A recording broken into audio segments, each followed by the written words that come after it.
So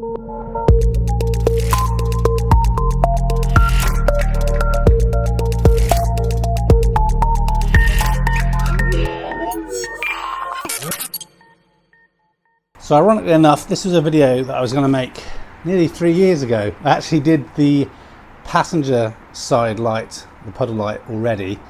And it's still working absolutely well, but I'm finally getting around to finish off some projects since moving. And so yeah, going to be installing these shadow lights or puddle lights. As I just mentioned, they last really well. I got them off AliExpress. I'll put a link down in the description. So this video I'm going to show you how quickly to install them. Ideally you're going to use a trim tool and stuff. We'll get to that bit in a moment. In true UK fashion, it's raining. I'm working on the car. But I just thought I'd just show you the differences and also explain why you might want to go out doing something like this. So this is purely aesthetic really, but I think it looks a little bit smarter, a little bit more premium if you've got the vehicle logo, especially with the Polestar one. What we have in the logo in the panoramic roof, it works really well. So this is what we're going to be doing, replacing this, which is the puddle light on the driver's side, on this side, on the driver's side. But they're only at the front. I don't think we have them at the rear. So obviously, and I think it only was part of certain packs. So just check that you have puddle lights in the first place before you go out buying them. They weren't very expensive. Again, it was a few years ago. I'll put the price just down here, how much it was.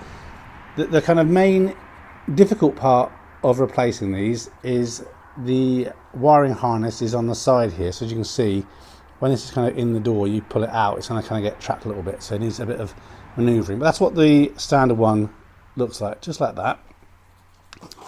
And then the replacement looks slightly larger. It just takes a little bit of finagling to get in, but that's what the new one looks like, and that will project the Polestar logo. So we just compare them side by side. That's kind of what they look like. So you can see they're pretty much identical. Just this one has a slightly kind of bigger overlap of the lip. But like I said, I had one that's been in nearly 3 years, no problem whatsoever. In the box you do get a little flathead screwdriver, which is handy, so keep that to hand.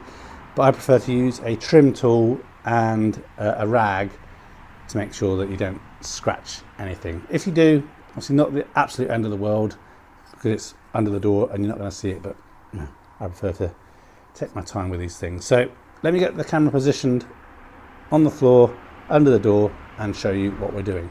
Okay, so we've got the door open. I'm going to do the awkward camera angle, so no vomiting, just so you can see how this looks. You don't have to take any of the door trim off or anything like that, so it's a really super easy one. Even if you're not super competent kind of with DIY stuff, you should be able to give this a go. So let me just sweep the camera underneath the door, and again, that is the puddle light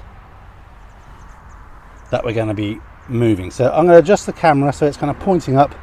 I'll try to not get my hands in the way too much, show you kind of how to get things out. And the one tip I have is perhaps have some tape handy, because when you let go of the little power cord for that puddle light, it can have a tendency to disappear into the door. So I'm going to get a bit of electrical tape that I can kind of, or masking tape, something like that, so I can tape the cable back so it doesn't vanish off when I unplug it. Because I remember that happened last time and it took me a little while to fish that back out. So let's get the camera ready and get this popped out. Okay, so let's have a look at this. So again, in terms of the tooling,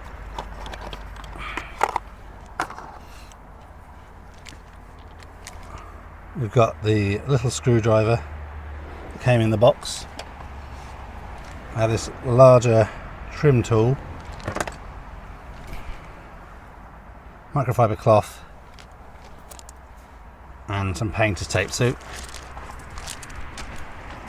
just to make sure I'm super protective, just going to pop some tape around the outside, and that way I probably haven't got to worry too much about using microfiber cloth because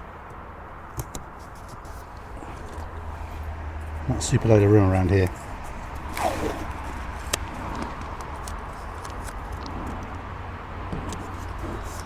Okay, so that just protects all the plastic there around there.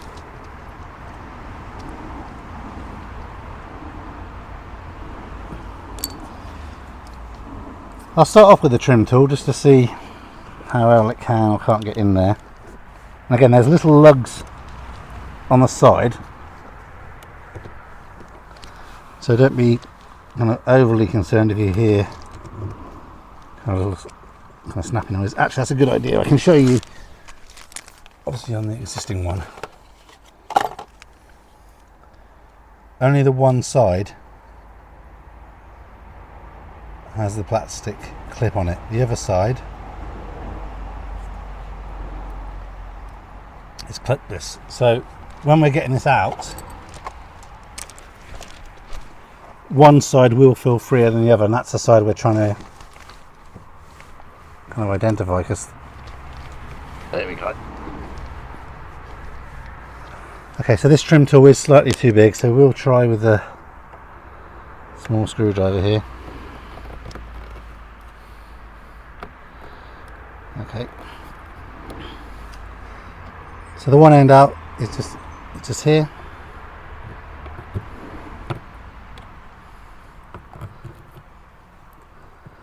and then just slowly work your way around, and then out it comes. And again, it's just a small little green cable here, kind of pushes on the one side, and again I'm going to grab a bit of tape so I can take that back so it doesn't disappear off inside the door. Okay, so I've got my little bit of extra tape. So again, we're just going to push down on the little green bit. Make a note, obviously, that this kind of green bit was pointing to the outside of the door, so you can remember to connect things up properly. And again, that just pushes down and out just like that. And like I said, I'm just going to pop a little bit of tape on that so it doesn't do a vanishing act. And that's the old one out. So let's just grab the new one. Okay, so this is the new one. Again, same connector on the end. So again, making sure it doesn't do the vanishing act. Pull that off. Slide it in. It only goes in one way because you can see it's kind of indented. So that goes into there. And we're all good. Now I'm going to remove my tape because we don't need that anymore.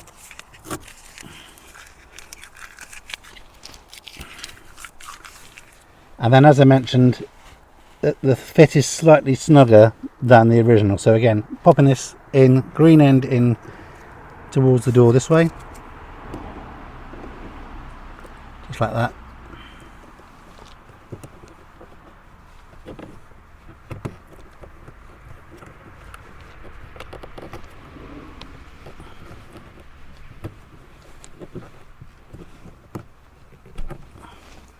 Okay, and now we can just push it home.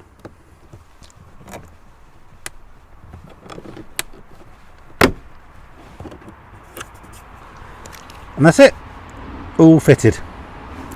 So we have it, super easy job on your Polestar 2. I recommend keeping the Puddle lights for two reasons. One, obviously if you have a failure and you decide you want to replace them, you've got something on hand. Obviously easy enough to order them online anyway. But also, if you decide to sell the car, perhaps the next owner doesn't like Polestar Puddle lights. Well, so I do an overlay so you can see what it looks like at the night time, because obviously no good to you during the day.